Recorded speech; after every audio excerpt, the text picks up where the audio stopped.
أعوذ بالله من الشيطان الرجيم بسم الله الرحمن الرحيم الحمد لله رب العالمين والصلاة والسلام على أشرف المرسلين سيدنا محمد المبعوث رحمة للعالمين صلى الله وسلم عليه وعلى آله وأصحابه أجمعين تقبل الله صيامكم وقيامكم وأعانكم على الصيام.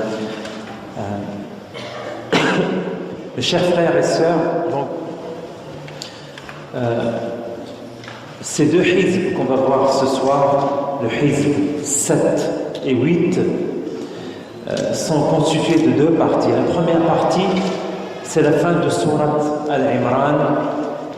Et cette fin de cette Surat Al-Imran traite de la confrontation idéologique entre à Médine, entre les gens des Écritures, donc les gens du livre, Ahl al-Kitab, et la communauté musulmane, ainsi que la confrontation physique, la bataille de Uhud, avec les polythéistes qui sont venus de Mecca.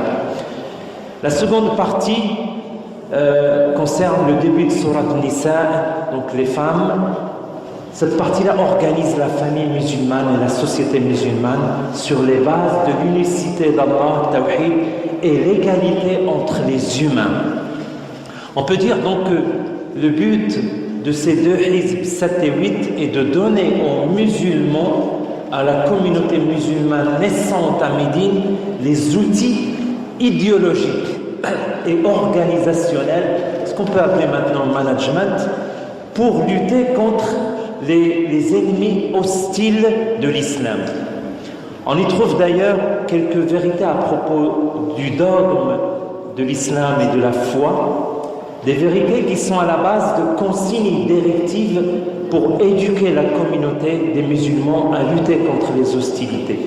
Et subhanallah, la bataille d'Uhud est utilisée comme exemple pratique et réaliste de ces consignes. Allah nous y apprend aussi que la victoire vient toujours d'Allah. Même si on fait toutes les causes, la victoire vient d'Allah. D'où l'importance des invocations.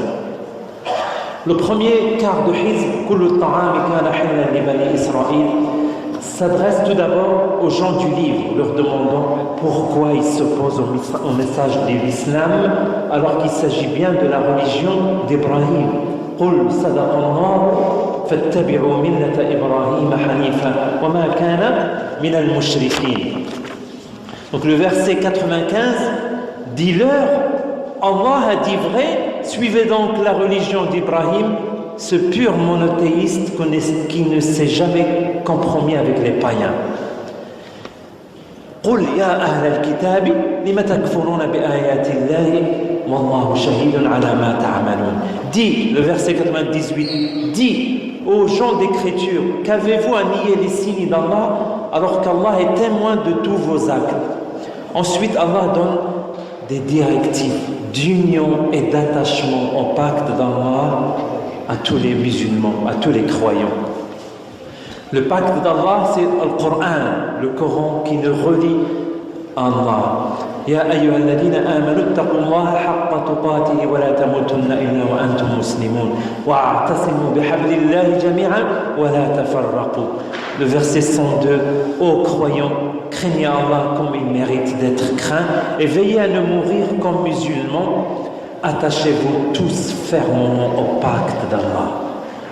Que les exégètes qualifient par le Coran, c'est le pacte d'Allah. Et ne vous divisez pas. Rappelez-vous les bienfaits qu'Allah vous a accordés lorsque d'ennemis que vous étiez. Il a rétabli l'union entre vos cœurs et a fait de vous des frères par un effet de sa grâce. Birahmati. De même que vous étiez sur le bord d'un gouffre infernal et il vous en a sauvé, c'est ainsi qu'Allah vous expose clairement ces signes afin que vous trouviez le droit chemin. Pourquoi l'union? Car si nous sommes unis, nous sommes plus forts.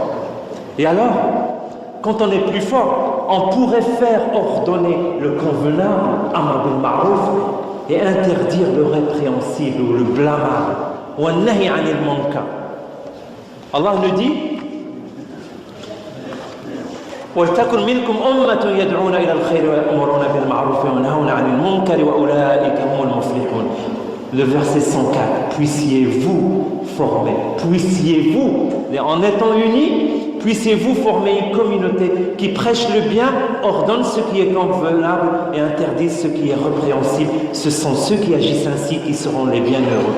Car lorsqu'on passe notre temps à nous défendre, évidemment, on ne va pas penser à l'amr bil ma'ruf et al-nahy 'anil munkar. Et c'est pour ça que le verset 110, quand il dit kuntum khayra ummatin ukhrijat lin-nas, Allah subhanahu wa ta'ala yukhatib الرسول والصحابة في عهده كنتم خير أمة أخرجت للناس تأمرون بالمعروف وتنهون عن المنكر وتؤمنون بالله.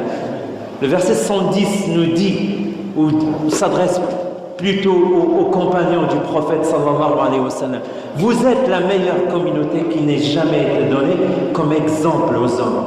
En effet, pourquoi ils sont la meilleure communauté? En effet, vous recommandez le bien, vous interdisez le mal et vous croyez en Allah.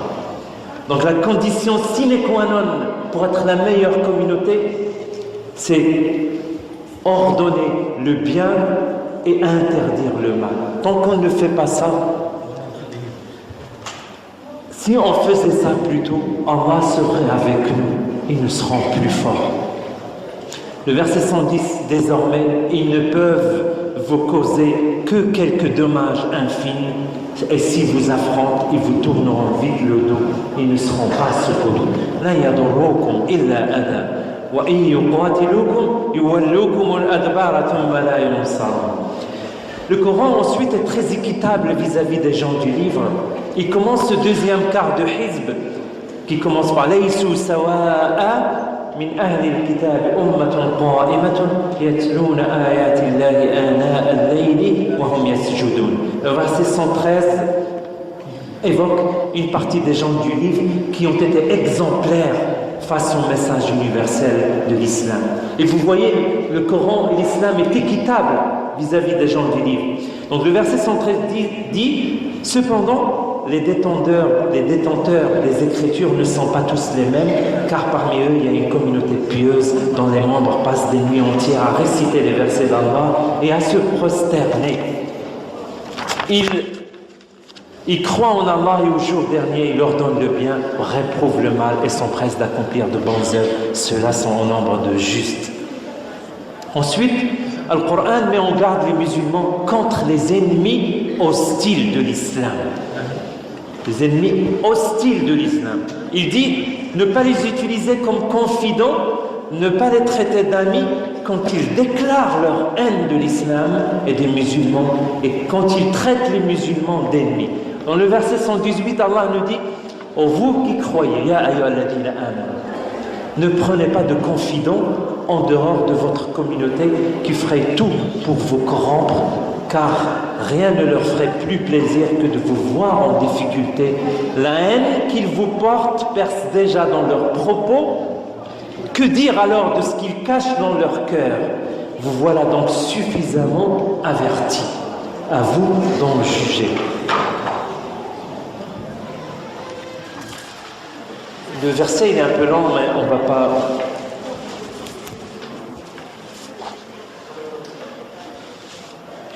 Vous, musulmans, vous les traitez en amis, alors qu'ils vous traitent en ennemis. Et vous croyez au livre dans sa totalité, pendant que, quand ils vous rencontrent, vous disent qu'ils sont eux aussi des croyants. Mais dès qu'ils se trouvent seuls, ils se mordent les doigts de colère contre vous. Dis-leur, puissiez-vous mourir de rage. Le troisième quart de Hizb, وَسَارِعُوا إِلَى مَغْفِرَةٍ مِّن رَبِّكُمْ وَجَنَّةٍ عَرْضُهَا السَّمَاوَاتُ وَالْأَرْضُ. Ce troisième quart de Hizb décrit les qualités des croyants et le comportement qu'ils doivent avoir. Il définit les attributs des pieux al-muttaqin. Il nous incite à être comme eux. Le verset 133 dit « Hâtez-vous de mériter l'absolution ». L'absolution, c'est le pardon. L'absolution de votre Seigneur est un paradis aussi vaste que les cieux et la terre, destiné à ceux qui craignent Allah, à ceux qui font l'aumône, qui soient à l'aise ou dans la gêne, qui savent réprimer leur colère et pardonner à leurs semblables, car Allah aime les bienfaiteurs. À ceux qui, ayant commis un forfait, un péché ou une erreur, ou une injustice envers eux-mêmes, invoquent Allah pour lui demander pardon de leurs péchés, car qui peut absoudre un pécheur si ce n'est le Seigneur, à ceux enfin qui ne persistent pas dans le mal dès qu'ils s'aperçoivent qu'ils sont dans l'erreur. Le croyant, mes chers frères et sœurs, n'est pas infaillible, n'est pas parfait. On tombe tous dans des péchés, dans des fautes, des erreurs. Mais ce qui est important, c'est l'attitude qu'on a après cela. Se ressaisir, se repentir, demander pardon à Allah, demander pardon à qui on a pu blesser et ne pas persister avec orgueil dans le péché ou dans l'erreur. Ensuite, Allah nous informe qu'il y a des principes et des règles immuables. Immuables, ça veut dire qu'ils ne bougent pas, qu'ils fixent. Immuables qui gèrent notre vie, parmi lesquels il y a le principe de la victoire et de la défaite et leurs critères. Allah nous informe que la victoire n'est pas toujours systématique, mais il pourrait y avoir des défaites. Mais la vérité connaît des défaites, mais toujours sur le long terme, la vérité prévaut. La vérité est victorieuse dans le long terme. Alors pourquoi un message de vérité peut subir des défaites temporaires? Allah nous dit dans le verset 141, c'est aussi un moyen pour Allah de purifier par l'épreuve ceux qui ont cru. وَلِيُمَحِّصَ اللَّهُ الَّذِينَ آمَنُوا وَيَمْحَقَ الْكَافِرِينَ أَمْ حَسِبْتُمْ أَنْ تَدْخُلُوا الْجَنَّةَ وَلَمَّا يَعْلَمِ اللَّهُ الَّذِينَ جَاهَدُوا مِنْكُمْ وَيَعْلَمَ الصَّابِرِينَ. Pensiez-vous entrer au paradis sans qu'Allah n'ait jamais mis à l'épreuve la sincérité et l'endurance de ceux d'entre vous qui ont combattu pour lui? Les 4e, 5e et 6e quarts de Hizb qui commencent par إِذْ تُصْعِدُونَ وَلَا تَلْوُونَ عَلَى أَحَدٍ وَالرَّسُولُ يَدْعُوكُمْ فِي أُخْرَاكُمْ viennent terminer la sourate Al-Imran, décrivant justement la bataille de Uhud comme exemple pratique pour ces consignes qu'Allah nous dit par rapport à la victoire, la défaite. Ou la bataille de Uhud, où les musulmans avaient subi un revers après avoir pris le dessus. Car, pourquoi? Car ils n'ont pas suivi les consignes du messager sallallahu alayhi wa sallam. Notamment les fléchés ou les lanceurs de flèches, qui ne sont pas restés postés à leur poste comme le prophète leur a demandé. On y retrouve aussi les différentes catégories de croyants qui forment la communauté des musulmans. Et que dans la communauté, il y a des gens différents, il y a des gens très croyants, il y a des gens dont la foi peut douter facilement, il y a des hypocrites. Donc, toutes ces trois quarts de Hizb traitent de cela.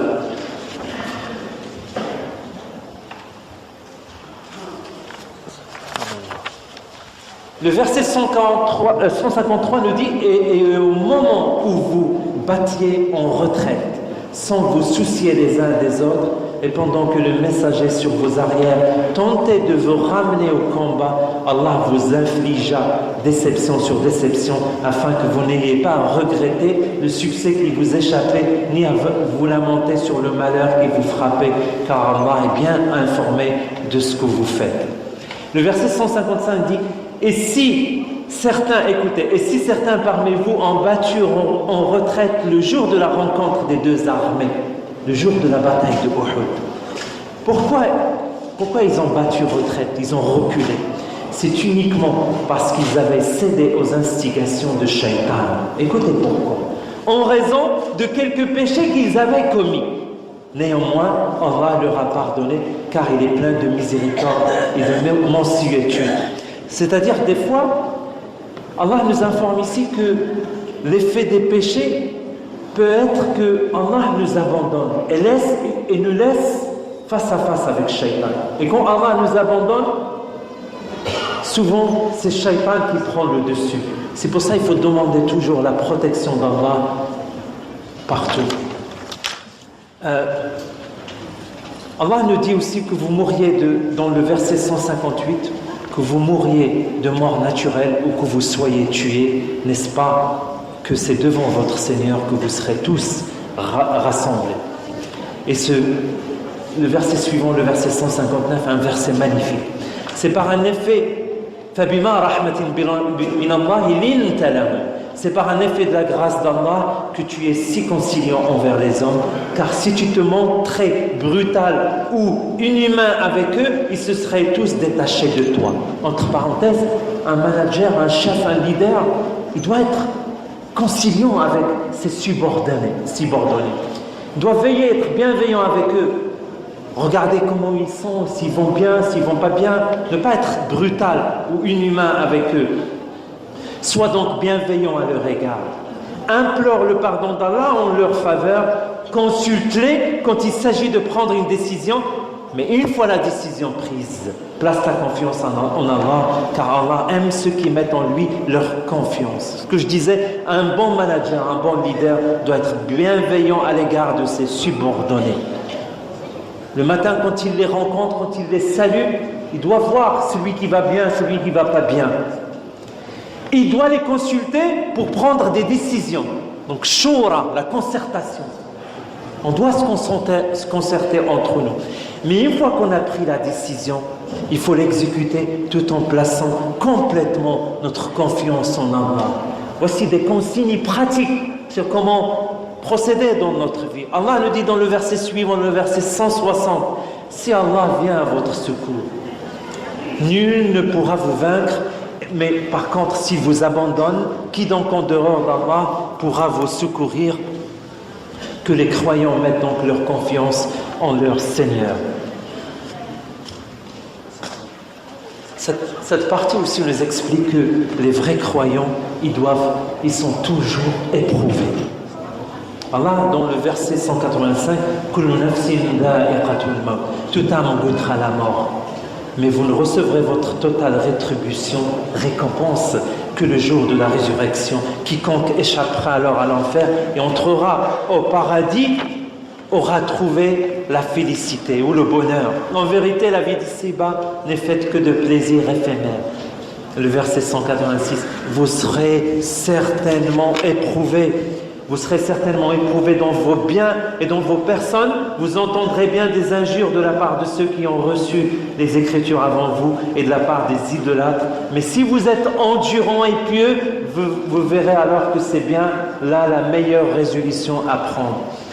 Un autre verset qui parle aussi des gens. On voit cette catégorie de gens qui aiment s'approprier le travail ou le mérite d'autrui. Et c'est un verset qui doit nous faire réfléchir nous tous. لا تحسبن الذين يفرحون بما آتوا ويحبون أن يحمدوا بما لم يفعلوا فلا تحسبنهم بمفازة من العذاب ولهم عذاب أليم. C'est un verset qui fait très peur.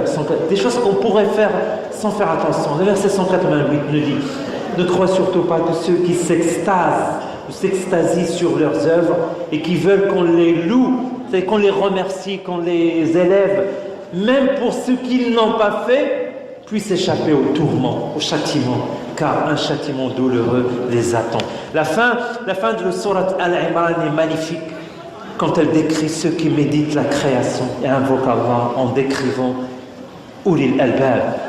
إن في خلق السماوات والأرض واختلاف الليل والنهار لآيات لأولي الألباب. En vérité, il y a dans la création des cieux et de la terre et dans l'alternance de la nuit et du jour tant de signes pour des gens doués d'intelligence qui, debout, assis au coucher, ne cessent d'invoquer Allah et de méditer sur la création des cieux et de la terre en disant: Seigneur, Seigneur, ce n'est pas en vain que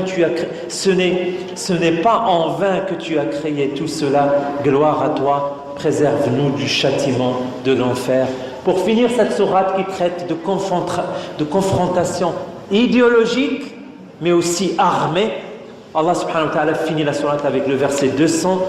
يا أيها الذين آمنوا اصبروا وصابروا ورابطوا واتقوا الله لعلكم تفلحون. Ô vous qui croyez, armez-vous de patience, rivalisez de constance, soyez vigilants et craignez Allah si vous désirez atteindre le bonheur. لعلكم تفلحون. Les deux derniers quarts de Hizb qui constituent en fait le début de Sourate Nisa, il y a un petit décalage avec Parce que, mashallah, Cheikh Rachid, il récite plus que 2 hizb par jour. Mais on va essayer demain, Inch'Allah, c'est Cheikh Abdel Hakim qui va parler, donc il n'y aura pas de séance de tafsir, et peut-être vendredi aussi. Donc samedi, quand on va reprendre, on va essayer de se caler sur Cheikh Rachid, ce qu'il récite dans la soirée, pour qu'il n'y ait pas trop de décalage. Ceci dit, le début de Surat Nisa, il va commencer par le réciter ce soir. Donc les 2 derniers quarts de hizb qui constituent le début de Surat Nisa, les femmes, c'est une sourate qui traite de la famille et qui rappelle dès son début que toute l'humanité descend d'un seul être, Adam. Ya ayyuhan nas, taqu rabbakum alladhi khalaqakum min nafsin wahidatin wa khalaqa minha zawjaha ila akhir al-aya. Donc le verset 1, ô homme, craignez votre Seigneur qui vous a créé d'un seul être, qui ayant tiré de celui-ci son épouse, fit naître de ce couple tant d'êtres humains, hommes et femmes.